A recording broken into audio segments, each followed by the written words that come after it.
that all men have inalienable rights to think freely, to talk freely, to write freely their own opinions, and to counter or utter or write upon the opinions of others. This is from the Creed of the Church of Scientology. Yes, so I was asked to give information regarding the INCOMM mission of 1995 into the PAC base. What happened is that on St. Valentine's Day in 1995, the CMO International and RTC moved into INCOMM to shut it down. What had been discovered was a fairly substantial security breach where a member of INCOMM had put information regarding very particular documents out on the internet. The reason why I'm talking about this is possibly in my opinion, the greatest violation of basic fundamental human rights ever in the history of the SEAL that I witnessed personally. What happened is on that day, Liz Ingber, one of the more senior long-term SEAL members, took a team into INCOMM and without warning locked all the doors to the entire INCOMM location in the Pacific base in Los Angeles. None of the staff knew what was going on, and they were all kept in the dark. Over at CMO IXU, over the other location at 6331 Hollywood Boulevard, we knew what was about to happen. The reason why we knew is that we were told that there would be a large number of replacements probably needed for the INCOMM staff after the mission had been through with them. We knew that there was probably only going to be one or two security breaches, but the fact of the matter was that the process of discovery of those security breaches was probably going to result in a couple of the staff members wanting to leave or being required to leave. Anyway, so the staff were all hoarded into an office, and in another office all the missionaries were waiting for them. And what they did is the staff were one by one put through the office, told to empty out their pockets, take off their shoes, and so forth, and then they were each separately interrogated. What happened was that they knew that a modem over at INCOMM had been used to transfer the information out, and now they wanted to know which INCOMM operator had done it, and also whether or not any of the other INCOMM staff were in on it. None of the INCOMM staff were allowed to make any phone calls to family. None of the INCOMM staff were permitted to see any of their family members in the SEAL or even their children. At that point, all communication was barred, even between INCOMM staff themselves. Over the next several weeks, all of them were made to sleep there in INCOMM, and there were guards posted on all the doors and they were not permitted to leave. The food was brought to the location and they were given meals and made to sleep there in INCOMM, totally against their rights. All of them asked to leave, all of them were refused to leave. They made repeated requests to leave. It just wasn't going to happen, not until we found out what that security breach was. It was strange for other members of the of AOLA and other SEAL members at that base, because they knew that all of a sudden all the INCOMM staff had just disappeared, and they knew that there were guards posted at the doors. And even the Estates Project Force, which is the basic training for the SEAL, knew about this, because they were asked to take food to the door where the food was then taken through, and then all the trash was taken out. Eventually personal hygiene became a problem because they weren't showering. So what happened is we had guards take all the INCOMM staff one by one up to receive a shower, and they were only permitted 3 minutes for personal hygiene, and then they were brought back down to INCOMM and locked up again. What then followed was later on, some of the people just lost their minds. They weren't just security checked or interrogated by one person, they were security checked and interrogated by another and another and another and then another on this. And most of them didn't make it through this. I remember seeing some of them later on afterwards that we had to replace, because my job was to provide the resources, the personnel resources, to replace other staff in the SEAL that could then go fill the spots that had now been lost in INCOMM, because they just lost their minds, or lost their families. It was horrible. And some of them were from international locations. They didn't have any means or resources to survive, so they took the option of going on to the RPF. I mean, it was disgusting. And then they were permitted to never discuss it ever again with anybody. That was my involvement in it, and then it got worse for me because all the computer systems around the world were considered to be defunct and susceptible to attack. And there were 3 missionaries selected to go around the world. One was Eric Profilich, he was to do Europe. The other one was a Mexican fellow. He was the qualifications director at CMO, and he was asked to go to do the South American trip to re-encrypt the computers there. And the final mission was to go to the Flag Land Base and the Free Winds ship in the Caribbean, and I was selected for that. It was a very unusual mission. No one was to know about it. No one was to know who I was to see. No one was to know I was a SEAL member. I was to go as a civilian, undercover. I was to take the encryption tapes in a briefcase, handcuffed to my hand, and I was to travel to the Flag Land Base, provide those to, I believe it was Greg Johnson, at the Flag Land Base to re-encrypt the computers there. Then I was to go to the ship. But early on, trouble started to surface. The first one is there were no written mission orders. The only people that knew about my mission was Lucas Sacamano, Fleur Thomas, WDC so-and-so, Amy Mortland, and the RTC reports officer, who I never knew the name. I just spoke to him over a phone. No mission orders were in writing. The mission was never to be revealed to another human being. The mission was never to be discussed. What happened is the missions fired out. In my briefing I was told that there was a high risk potential of being intercepted, to have the tapes removed from my person, and I was told that in that event I was to place my life on the line to protect those tapes, because those tapes represented the very security of the Sea Org. I was due to fire out at midnight, and this was around about early March. I was due to fire out around midnight. I did not fire out because I lost my passport. That was entirely my fault. There was no SEAL paranoia involved there at all. I misplaced it, and eventually I found it. But they said that security had been breached because I had fired late, and as a result I was to take a number of plane trips through down through Houston, Dallas, Pensacola, New Orleans, and all these other locations in order to get down to Miami, and then from but before Miami go to Florida. It was a highly paranoid state of affairs. I violated mission orders, and for some reason, I don't know why to this day, but I packed up my mission uniform anyways and took it along as luggage. I just wanted to have it with me. I think it ended up saving my life having that uniform with me, and I'll get to that later. I arrived at the Flag Land Base around about 4 a.m. and went to the Clearwater building, where I met Greg Johnson. He took the tapes from me.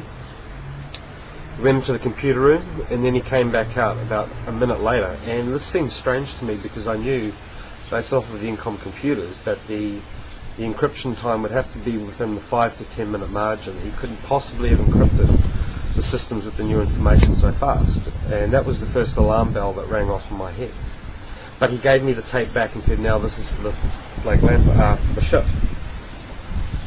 So I went out to a berthing, and I crashed in a berthing there for a few hours, and then I was taken out to the airport, where I flew to Miami. And then from Miami I took Aruba Airlines and flew to Aruba. This is where I was first intercepted. A gentleman on board the flight made it a point to come and sit next to me. He was asking me a lot of questions, and it became quite clear to me that he knew exactly what I was doing on the airline with the suitcase being strapped to my hand. I told him to get lost, told him I didn't want to speak to him, blah blah blah. When I landed in Aruba, I went through the gates of clearance, and an unusual thing happened. For some reason I was very suspicious of the tapes that I had, and the partition where you go through to get your stamp to go on the island was sealed off, and 2 armed guards took position behind me and had machine guns pointed at me, and they remained there until I finished answering the questions. And I answered the questions and I was allowed to go through. When I got outside, I was met by a man I didn't know, who was clearly not a Scientologist, and he knew who I was. I don't know how he knew that. And he took me to a bar called the Talk of the Town, and I stayed there because the ship hadn't docked yet. It was to dock at midnight. Midnight came, and I was walking up the gangplank up the ship, and Greg Wilhare pops out. Now he's the Inspector General at the time, second only to David Miscavige in the SEAL. He popped out, shook my hand, said thanks for coming aboard, and just rushed me into the place. There was no introduction to the captain or anything. I was just taken straight. I was taken into the offices, and Greg Wilhare briefed me that he had been on the ship doing security checking, that Marty Rathburn was on the ship going through conditions and handlings, which I found shocking, because the idea that Marty Rathburn would have doubts on the SEAL was just unreal to me. I mean, the man was a solid icon of the tech. It blew me away to hear that. But anyway, Greg Wilhare told me he had security checked the entire ship, and he told me that they believed that the real security breach they were really after was actually on the ship, and he told me to take caution in my mission. So I immediately grabbed, there were 2 computer operators on the ship, one for the ship and then one just for the IAS. And I forget the name of the man for the ship, but I'll never forget the man for the IAS. His name was Viet LeQuang. What happened is I went to the offices, the computer offices, and there I had the encryption done by the ship operator. And I quizzed him for a time, and finally he admitted that there was a way to breach this encryption tape, and he told me the exact procedure for it. I asked him if Viet LeQuang would know this, and he said he would. So what I did is I then called in Viet LeQuang into the offices and put him through the same procedures and quizzed him. And he wouldn't admit that there was a way to breach the encryption tapes. So finally I told him how to do it, based off of what the operator had not only told me but shown me. And Viet LeQuang doubted it, went red in the face and said, "Oh, I don't think you could really do that." Bang, that was it. HCO bring order, you're under house arrest. Picked up the phone, security, HCO bring order, now computer room. Bang, security comes, collects up Viet LeQuang, and off he goes. I immediately tell the computer operator not to leave the office. I then go and see Greg Wilhare. I tell Greg Wilhare what happened. He goes, "Right, go to your cabin and wait there." So I went to my cabin, waited there. 3 hours later, Greg Wilhare has messengers come and get me. I come and see Greg, and this is what he told me. Now this is paranoia, okay? You have to believe, this is what he told me, okay? You cannot reconcile this event. He told me that Viet LeQuang had a history that he had just discovered on SecCheck, that he had worked for the NSA, that he had worked for the FBI, and possibly even the CIA. This is what he told me. And it blew me away, because Greg Wilhare just told me he SecChecked everybody on the ship. So how did he miss that? This is Greg Wilhare. But you don't question it. Greg Wilhare just told me, we're going to fix up Viet LeQuang. And I said, well, he should be beached. He goes, no, he knows something right now. I said, well, we'll beach him afterwards. And Greg Wilhare said, we certainly will. So I left it at that. You know, what do I do now on the mission? You know, this was not in the mission orders. He said to wait there in my cabin again, so I waited in the cabin. He called me back to the office and told me I was not to leave the ship. There was to be no communication back to Los Angeles at all. That I was only to make one call to the RTC reports officer, and that was via a mobile phone. Okay? No communications were to be gone off the ship with my name on it. Okay? I called up the RTC reports op, and he said, find a solution to the security breach. So I came up with one, which involved another encryption tape being kept in a file safe room that was to be kept in the class, the OT8 course folder room on the ship, and that the security would have to escort the computer operator daily to go grab the encryption tape. A pretty weak solution, but my other follow-ups included a honeypot idea and a tracking system for INCOMM to deploy against future hacks. That's quite a lengthy explanation on that, and I gave that in writing to Greg Will here, and he kept it.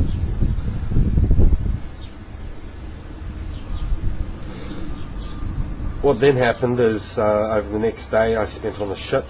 I don't recall a great deal of what happened. I just don't. I was given a tour of the ship by the Deputy Commanding Officer of CMO on the ship, and post that I was told and given a call on the mobile by somebody, not the RTC reports officer, just to go leave the ship, which was still in port in Aruba, and that there'd be a car waiting for me and I was to leave.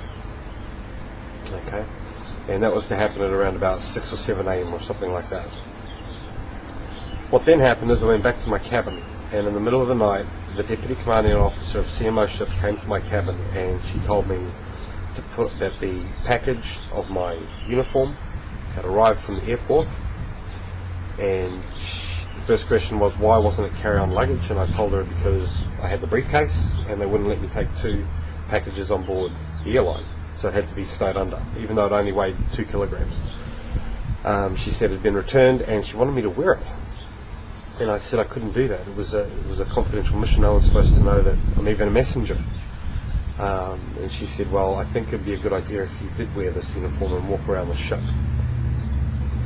She appealed to my ego because she said, well, this could slap the crew and get them better producing. I mean, it appealed to my ego because at the time, Greg Will here himself is on the ship. If that guy's not going to get you producing, no one's going to get you producing.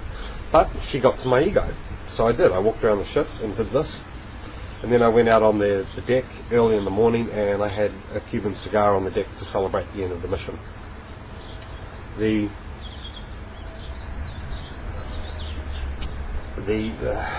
following that morning, while I was on the deck of the ship, a photo was taken of me from from the top deck. I didn't know who took the photo. It was a Polaroid shot. I just heard this woman saying, "Got you." I assumed it was the DCO, the Deputy Commanding Officer on the ship, for CMO, but I didn't know, and I never saw her again. What then happened is I then went back to the cabin, showered, went out to the airport, and took a whole series of planes back to Los Angeles. But before I got back to Los Angeles, the same man that was on the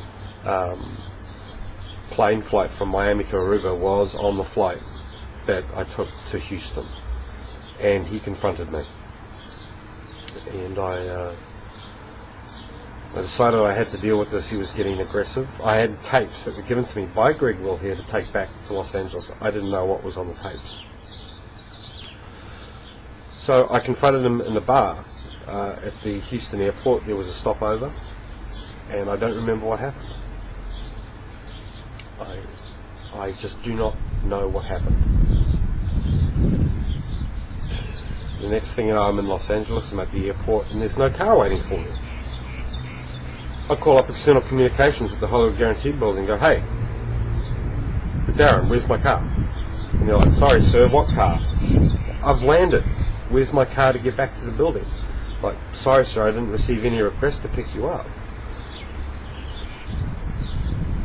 "Okay, well can you come and get me?" Okay, they come out, they come and get me, they drive me back. When I get back, I don't go to my berthing straight away, I go straight to the building to report the mission completion. And I get to the building, walk in the front door, I go up to level 6 where CMO was located at that particular time. Or no, level 7 or 6. 7. And my security card doesn't work anymore. Well, that's strange.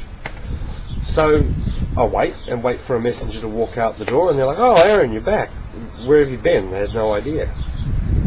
And I walk in the door, and I walk straight into Luca's office, Deputy Commanding Officer for CMO. And he just looked so surprised to see me. He's like, Aaron, you're back. Like, yeah, didn't you know? Hey, what's with my security card? It's cancelled or something. You know, and he diverts the conversation. And then I look on the desk and he's got all my files on the desk. And I missed a withhold on him. There's something in the files he doesn't want me to see. And he shoves the files to the left side. I can see that there's a piece of goldenrod there, but I don't know what it is. And then he pulls out this photo. It's the Polaroid that was taken from me on the ship, which meant that the person that was on that ship must have taken the Polaroid. It's not something you can send by email. It's a flash Polaroid photo, which meant someone else had brought back that photo as fast as I could get to Los Angeles. And alarm bells started ringing off in my head. I didn't get it. I didn't understand what was going on. Anyways, I then went back up to the International Clearances Office, because that's where we were working on the clearances for all the new INCOMM staff. And I was told up there, Aaron, you're being immediately cleared. Don't tell anybody you're being cleared. You're going to the INT base. You're going now. We've got to get your clearances done in 24 hours. I said, why? Why am I going there? He goes, you have to go. You have to go now. So you're not the HCO chief anymore. You're not on post anymore. Okay? You're going to INT. Oh, ooh, okay. Going to INT, great. And that night, walking back to my berthing, my brain started to send alarm bells. Why was my security guard cancelled? Why was there no card? Who was that guy that followed me from the ship? Who was that guy on the Aruban Airlines flight? And alarm bells just went off and off and off. And I blew that morning. I took off. And the first phone call I made after a day being out, I wanted to speak to Lucas Sacamano, because I knew they'd be looking for me. And I called into the Hollywood Guarantee building on the main line number, and when I got to reception, the receptionist said, "Oh, sir, are you calling from Europe?" I went, "No." She goes, "Oh, you're not in Europe on mission?" "No, I'm here in Los Angeles. Can I please speak with the Deputy CO CMO, please?" What the hell's going on? Okay. I hung up the phone. I then called up. We had a travel company that did all the flights for all our missions and stuff. So I called them up, and I had a security code which hadn't been cancelled yet. And I booked the first class ticket back to New Zealand from LAX. And I booked it to leave in 2 hours, and I got it. Maybe 3 or 4 hours actually, to be more accurate. And I didn't have any intention of going on the flight. I just went to the LA terminals. I waited across the road because I wanted to find out how many people that they would send out after me. And I was shocked. A van pulled up, and Jeff Porter, Sue Porter, and CMO staff, and a lot of OSA staff jumped out of the van. I'm talking 9 people, and came running into the LA terminal after me. And Jesus Christ, they really wanted me not to go on that flight. But I knew I couldn't run away from them forever. I'd have to go back. So I went running around Los Angeles, called up my mum in New Zealand, and she told me they'd called there looking for me. And I called back into the building, spoke to Luke, and he said, "If you don't come in right now, we're sending 20 people off to Australia, you're sending people off to New Zealand to talk to your family, we're going to find you." And I told him to call it off, I'll come in. I came back in, and what happened between March 1995 and the end of my career with the Sea Org in January 1996 is just the most insulting story of paranoia and control you'd ever imagine. And I'll go into it another time. But I wanted to keep this about the INCOMM mission and the facts of the matter there. We are talking about the greatest violations of human rights that all those INCOMM staff members around the world suffered. And If you want to talk about false imprisonment and blackmail, go find the INCOMM staff that were hassled and harassed in February 1995 and find out what happened to them. Their stories are all true. As unbelievable as they may sound, I was there and I helped with this. There's nothing fictitious about it. This happened right in the heart of Los Angeles, first-class country where human rights are celebrated and appreciated, and right there in East Hollywood, just off of Hollywood Boulevard, these guys were trapped and contained for some periods that exceeded more than a month. And there's no justification for it. There is just nothing you can imagine to tell you the horror those staff went through, because they were bullied and controlled for, I think some of them thought they were going to die. Some of them wanted to kill themselves. It came up in their security checks. They wanted to end their lives because of the punishment that they received for even allowing a fellow INCOMM staff member to cause a breach was now their fault, and they were all punished severely for it. And I want the governor of Los Angeles to launch an inquiry and get the affidavits and statements from not just the SEAL victims on that case, but from the people like Liz Ingber, the Bolstads of this world, Deputy Senior CS International, and the RTC security staff that did that horrific sec checking on all those people and was absolutely screwed with their minds. And I think everybody wants to see that too. It's not just me. But you want a specific example of the greatest human rights violation in the SEAL that ever happened? There's your date, there's your time, and I wish I could give you the names of the INCOMM staff members. But you know what? They've already spoken out on the internet and nobody believes them, but it's all true.